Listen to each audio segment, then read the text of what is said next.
Okay, let's see. Let's zip through this. I want to go through a practice test. Actually, this is a real test, but same deal. We'll go through. I'll just go through one with you here, both parts, part 1 and part 2, and I think that'll help because it's people. You guys have this. I got to tell you right up front. These are hard tests. These are really hard tests. I could have told you that. Honestly, I challenge you when you're done with this, or if you know somebody taking college calculus, you should have them. I mean, challenge if they tried this, they would have a hard time. This is a pretty hard test. But if you know this stuff, this is a really important topic in calculus. And if you can do well on these tests, you know this stuff plenty well. I promise you. Okay, so let's go through these. Find the lines that are tangent and normal to the curve at the given point. Okay, so let's find the slope. All we do is, y prime is the slope, right? The calculus part here is we just need to find the slope of the curve at that point, and that is the slope of the tangent line. What's the slope of the normal line? The opposite reciprocal. Opposite reciprocal, because they're perpendicular by definition. Okay, so all we do then is we just differentiate implicitly. So what do we get from the left side when we differentiate implicitly? Product.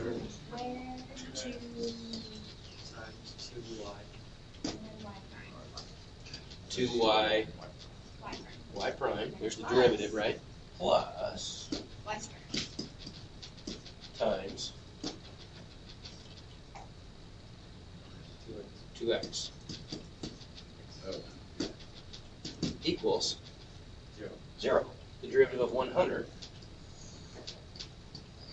is 0, right?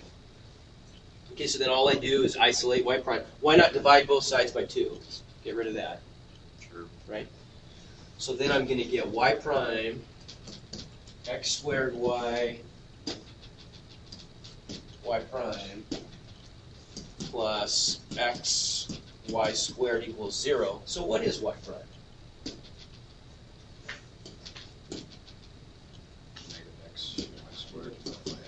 Yeah, negative x y squared divided by x squared y, right? Which I could reduce. Why not? I could divide an x out top and bottom and a y, which just gives me negative y over x. Good. Everybody see that? Let's plug it in. So now we can switch gears here. At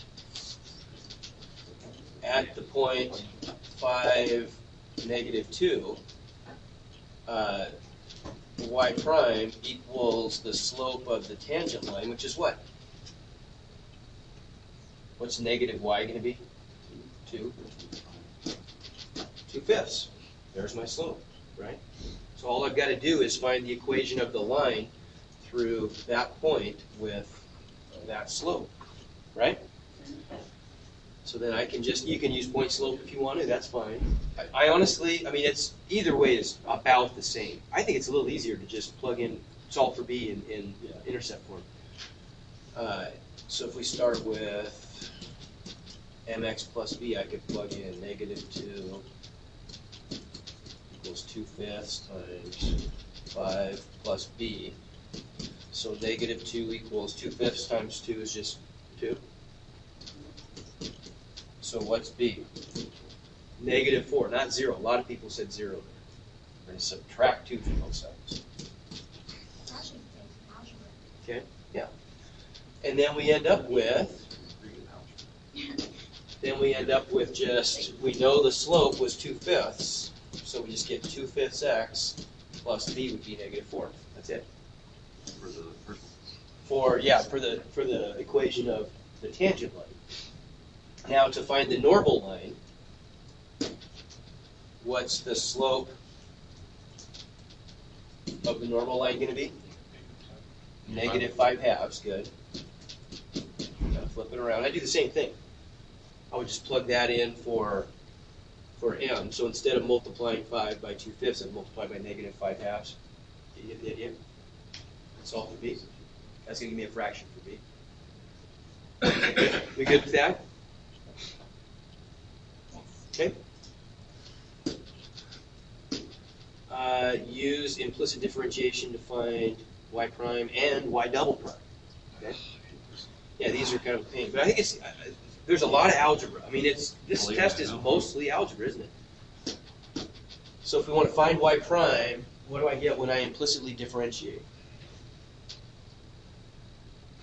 4x minus, yeah, 2y. 2y y prime equals, so what's y prime?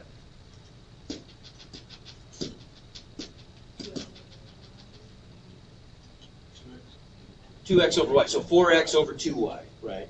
If I add this term to this side to make it positive, divide both sides by 2y, I get 4x over 2y, and so we could simplify that and say y prime equals 2x over y. Very good. Okay, part 1, no big deal. Okay, now to get part 2, I really have my choice. I could either differentiate this one, or I could differentiate this one. Doesn't matter. Either way, I'm just going to isolate y double prime. It's probably easier to just do this one because I've already got the y prime by itself, and so the y double prime will be by itself. So if I do that, if I differentiate this guy, I'm going to get my y double prime equals what? Quotient rule. Okay, so I've got to do bottom times derivative of the top, which is what? 2 minus top times derivative of the bottom, which is what? Good. Divided by y squared. Okay. Okay, so there's where we run into the little, that's a little bit of pain. Because that y prime, of course, is that. I've got to make that substitution, don't I? Right? So then I get y double prime equals. Like a y squared minus 2.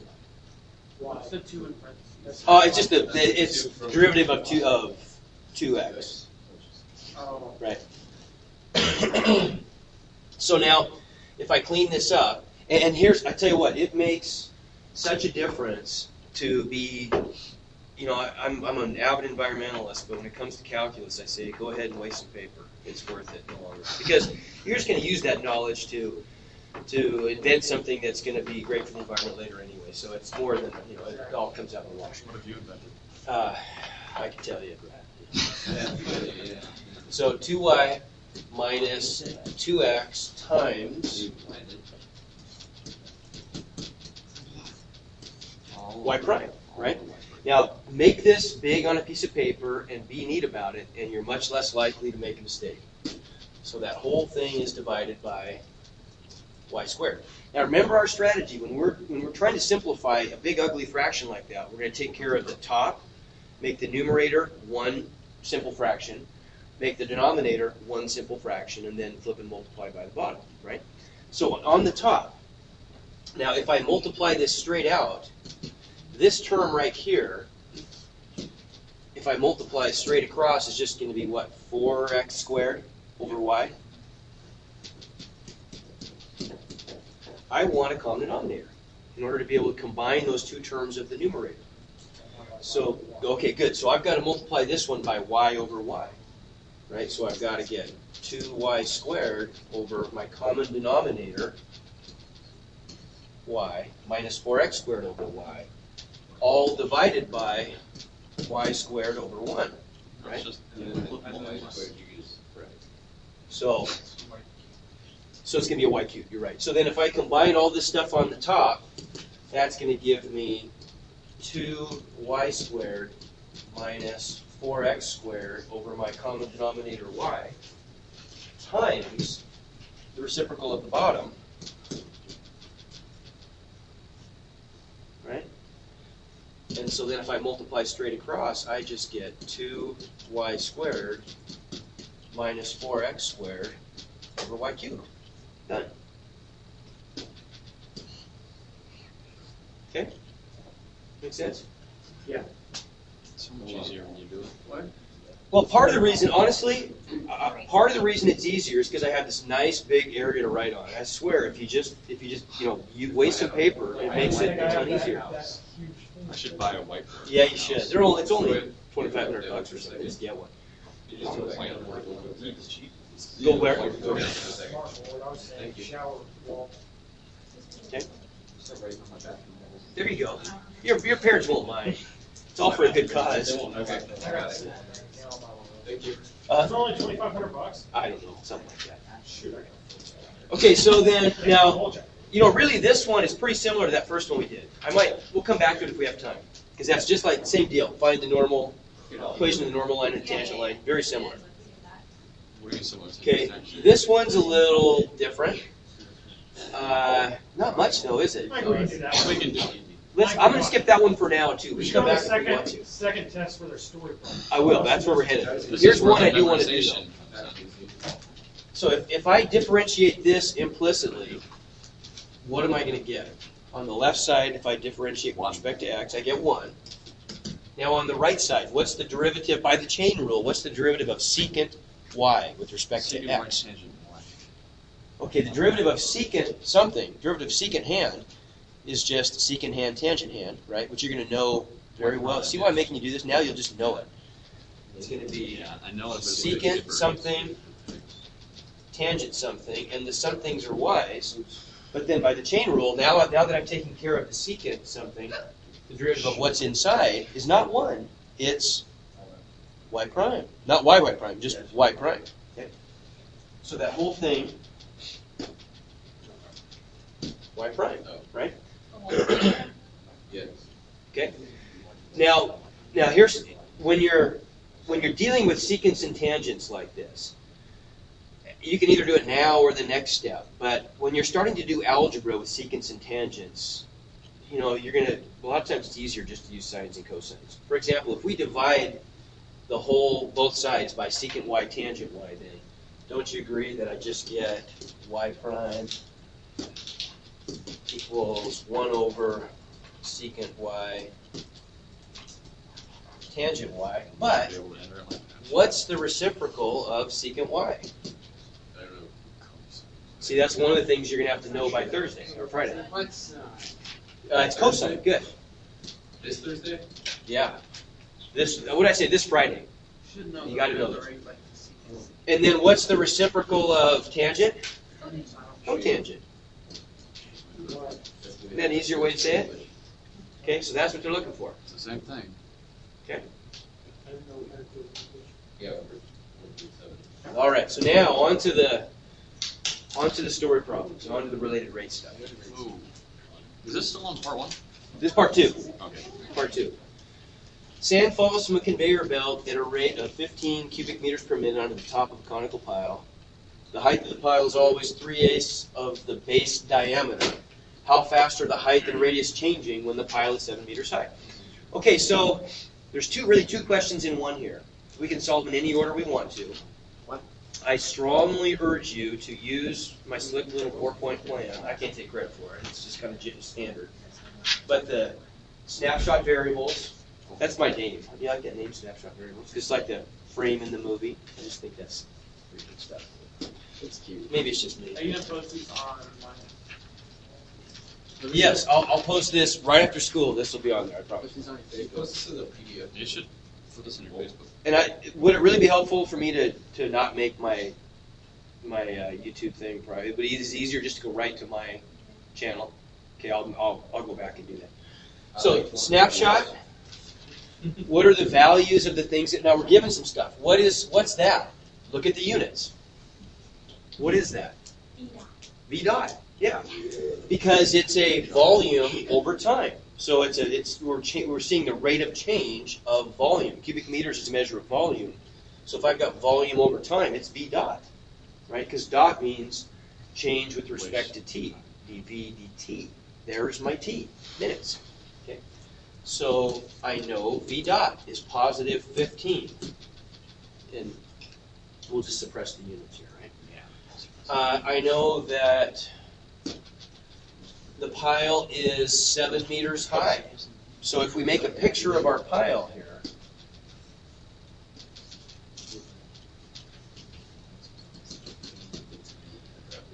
this is what we might call H.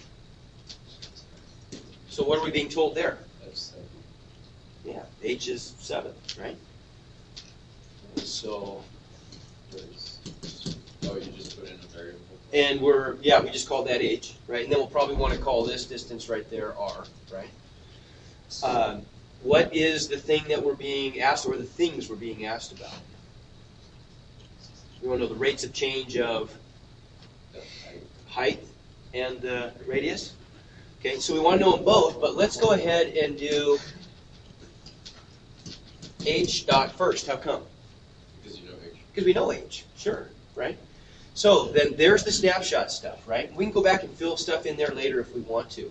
Now we'll go down to step 2, which is the parent equation, right? Static equation. H dot. Yeah. H dot. There's a double H dot double there. dot. Oh, I just, I don't know. So the static equation, and I'll give these to you. I mean, that's, if you need these, just ask me on the test and I'll give you. The volume of a right circular cone is 1/3 pi r squared h. Okay. Now, but don't be hasty here, as Treebeard would say. We want to be we don't want to differentiate this with respect to r's and h's. We want to only deal with h's. We only have information about the h's, right? Okay. So let's go ahead and use our secondary equation. Look, we're told something up here. If I go back up to the original problem, look at this part right here where it says the height of the pile is always 3/8 of the base diameter. Right?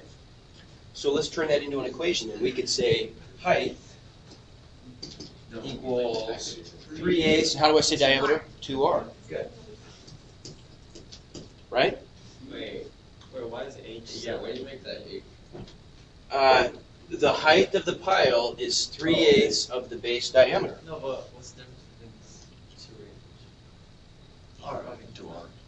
Oh, that's an r right there. Oh, Yeah. Okay. Okay. So then, if I can reduce that, right? So I get that to be instead, I get h equals 3/4 r. Agreed?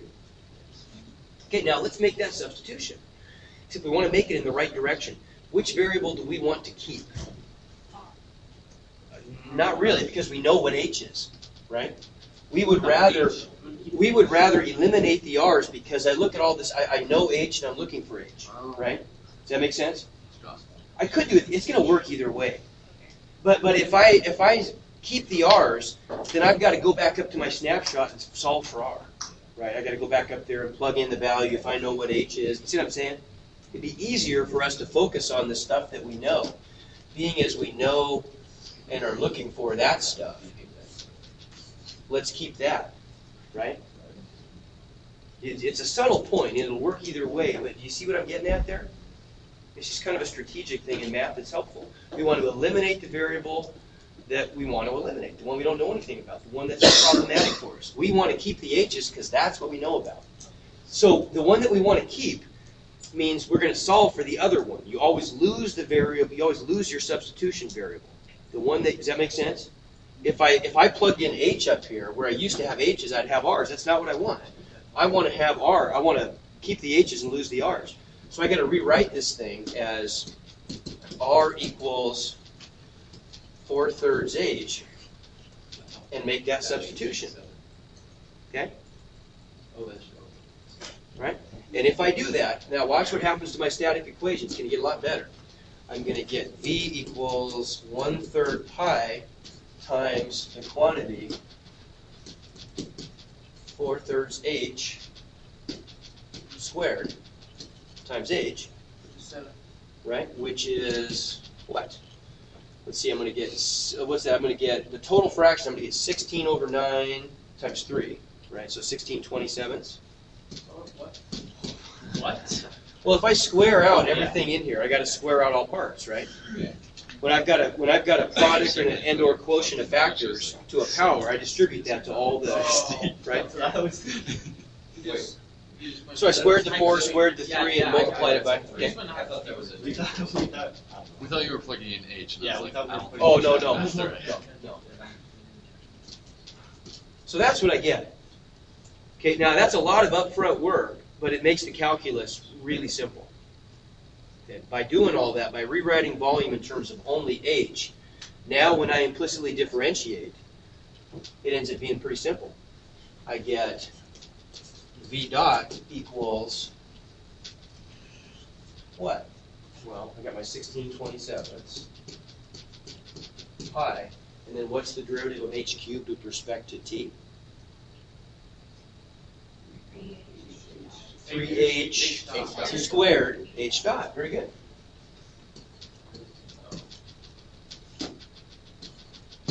Right? I know all that stuff except h dot, right? So I can solve for h dot now. So h dot equals, let's see, what do I get here? It's going to be, I can do a little bit of this. I can make that a 1 and that a 9, right? Make sense? If I multiply, okay. So then I'm gonna get 9 v dot divided by 16 pi h squared. Everybody buy that? And that's stuff I know. I just plug those numbers in and I'm done. Right? Okay. So h dot. And that's what you're looking for in the question. Right, is 9. What was was that 15? Yeah. 9 times 15 over 16 pi times, what was h? 7? 7. And I throw that in my calculator and get some answer. That's the rate of change of height. Right, okay, but now that's going to be easy. That's going to be easy because if I know, now look at this relationship I have right here. I can borrow that, right? I already know what r is in terms of h, right? So let's take that, go to the next page. If I take,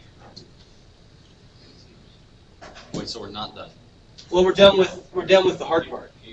Well, we're not done with Now we the just have to problem. plug in Right, so we'll get, I'm not going to go through the you guys can plug that in your calculator. I thought we Get, were looking for h dot. get an answer. That's, yeah, you're looking for both. Oh, Yeah. okay. You're looking for both h dot and r dot. So Oh, there's this h part's- dot. This is the easy part. Yeah, and the other part's going to be simple now because all I have to do here, whoops, I need to, Oh.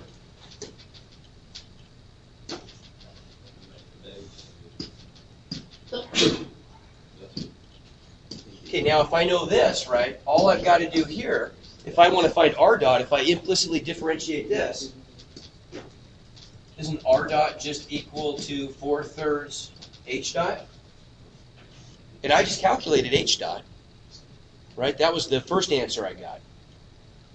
Make sense? So whatever I got for my first one, times 4/3 is my second Well, answer. you have to put in the answer box. Yeah. I think you put both. Yeah, you just put them both in Oh, though. so the rate of change of the height and the rate of change of the. It's probably two Okay. different answers. Yeah, there's two different answer boxes, but you can do them in any order you want to. I would have done the h dot first. You can't put them in any order. Then I would write them on my paper. Oh, can you not? Put the. You put the answers Yeah. in the order he's saying. Oh, that seriously? You can't do that? Yeah. No, you can't. Definitely not. Okay, well then what I would do is I would do it on paper, write down the answer, and see what I'm saying? And just do the other one. Do the other one, and then just put them. Just post in our heads. Yeah. Exactly. I do in my head, but. Yeah. Well, I usually. I hear you. Okay, so what about this one? 10-foot ladder leaning against a house when its base starts to slide away. By the time the base Yeah, I know. is 6 feet from the house, the base is moving away at a rate of 8 feet per second. So we're calling, they give us a picture even, right? So in our picture, we're just calling the base x, right? And the angle is theta, and that's what we're looking for. And the length of the ladder is 10. Okay? So let's go up and do step 1. What's the snapshot?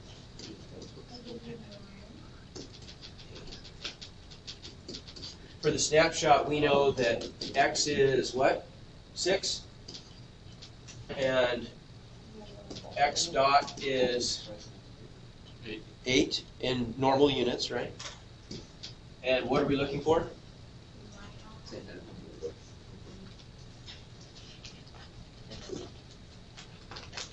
What are we looking for? Theta dot. Okay, good.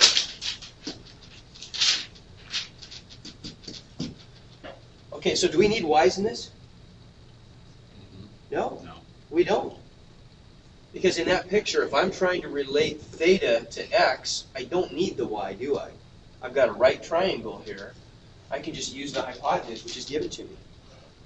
Right? So what's the trig relationship between 10 and x and theta?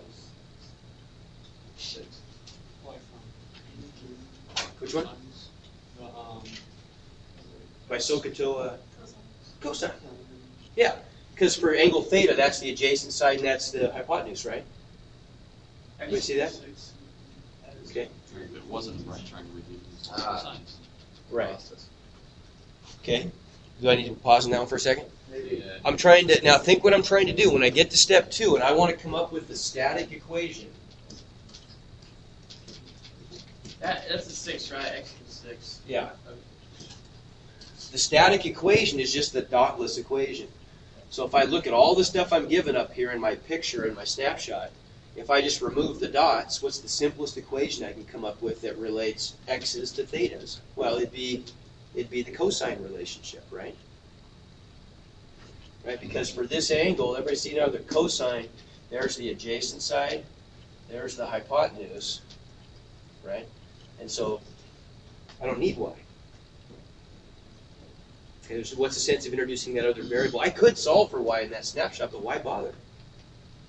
Probably won't see that during the test. I'll probably do I mean, it would still work, but it's just a lot harder. So. It's a lot harder. So the static equation, then we end up with cosine theta equals x over 10. So if I go to step 3 and do the calculus, implicitly differentiate, what do I get? What's the derivative of cosine theta with respect to t? negative sine.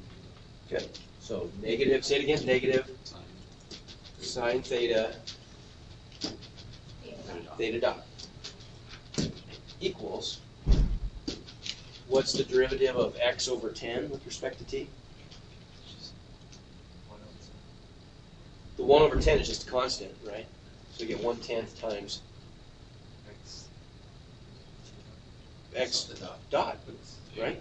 So it's just x dot over 10, right? The derivative of x with respect to t is just x dot, right? Sort of. Yeah. What's the value of the theta dot? I didn't see. Well, that's what we're trying to find. Oh. Yeah. Okay. Okay. All right, so then if we solve for theta dot for step 4, theta dot equals what? We get negative x dot over 10 sine, whoops, forgot the dot. Yeah. Theta dot is negative x dot over 10 sine theta. Okay, but what's sine theta? Well, sine theta, there's a couple ways I can do this, right? I could solve for theta if I want to. I could go back to the original snapshot and say, okay, at this snapshot in time, if x is 6, and the hypotenuse is 10, I could just say theta, I could add up here if I want to, theta just equals cosine of 6/10, right? At my snapshot, at that frame of film, when x is equal to 6, that's the value of theta. It's a right triangle. And if the hypotenuse is 10, and in that frame of film, if that length is 6, that's a number, cosine of 6/10. Right? Mm-hmm. Okay. So I could, if I want to, I could just go down here and I could plug that in for theta. So it would look like this. When I plug in the numbers, it would look like minus 8 over 10 times the sine of cosine 6/10.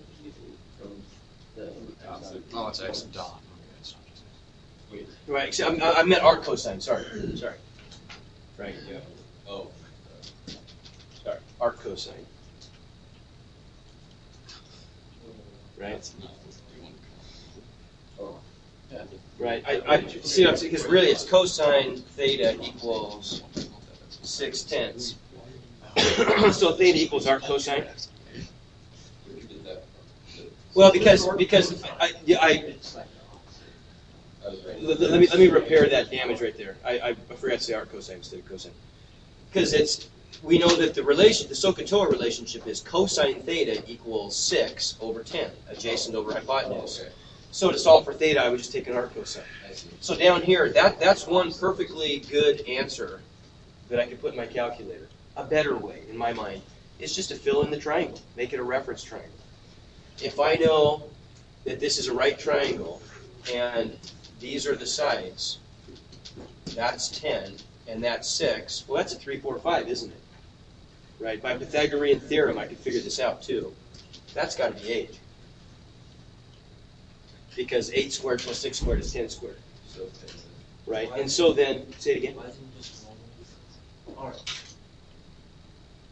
Why is in this last example, why isn't it normal cosine? Because the trig functions are defined as in terms of ratios, right? Okay, so this is a better way anyway. Now, if I fill out the triangle, what's sine theta? That's just going to be what ratio in this triangle? 8 over 10. Sure, isn't that easier? Right. So then this whole thing, theta dot just becomes negative 8 over 10 times sine theta. Just 8 tenths. So the answer is negative 1. Yep. If theta is arc cosine 6 over 10, why wasn't it in the snapshot variable? Well, that because we'd have to add that later because it wasn't given to us. We had to figure that out, right? In terms of our other snapshot variables, we could figure out that that's what theta is and add it up in there if we want to. No, but didn't we already know 6 feet? No, he doesn't. Yeah, we did, but the reason we had to do this one was when we solved for theta dot, we got this problematic sine theta in our answer, so we got to deal with that somehow. One way is to solve for theta and then plug it in. A better way is just to fill in the right triangle and write sine theta as a ratio, as a SOHCAHTOA ratio. Okay. So sine theta equals arc cosine 6 over 10. Right, sine theta is the same thing as sine of, that's our theta, arc cosine of 6/10. If I put that in my calculator, it would give me the same answer. I think that's harder though. I think it's easier just to fill in the missing side in the right triangle, and then you got all 6 trig functions of that, just as ratios. Okay? All right, see if we can get one more in. Sorry about mountains. Okay, now this we could probably do because we just did one like it. It's the exact same thing. No, it's not. No, it's not. It's not. This time they want to know what is the rate of change of the height at the top of the ladder. Okay, so we can do that. That's no big deal. We're familiar with this. So we know 13-foot ladder. Okay, that's given to us. 5 feet from the house, so that's x. The base is moving away at a rate of positive 36 feet per second. So we know x and x dot, right? Now, this time we don't need theta, do we? Right? There's no reason to involve theta in this. We'll just involve y's. And so our parent equation, our static equation, is just going to become x squared plus y squared equals 13 squared. Pythagorean theorem, right? And now if I implicitly differentiate, I just get 2x x dot plus 2y y dot equals 0. Right? Because 13 squared is just a constant, derivative constant is 0. So if we want to find y dot, which is what we're trying to do, then I could isolate that and get y dot equals, if I get rid of those, right? I'm going to get negative x dot over y. I know all that stuff except y. What can I do to find y?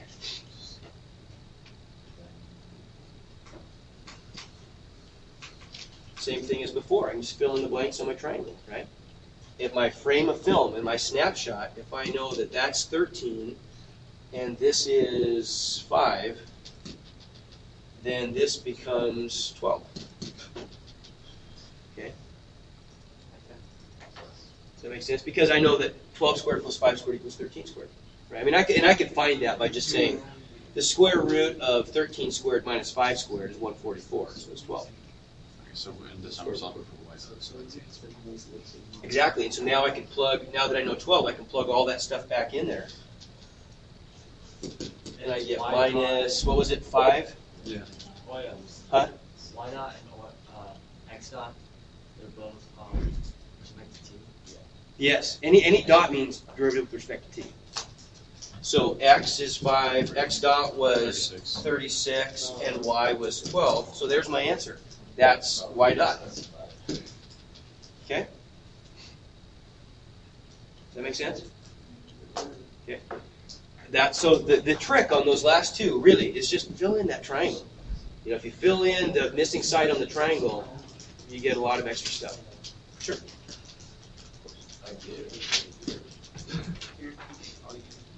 Okay. Go ahead.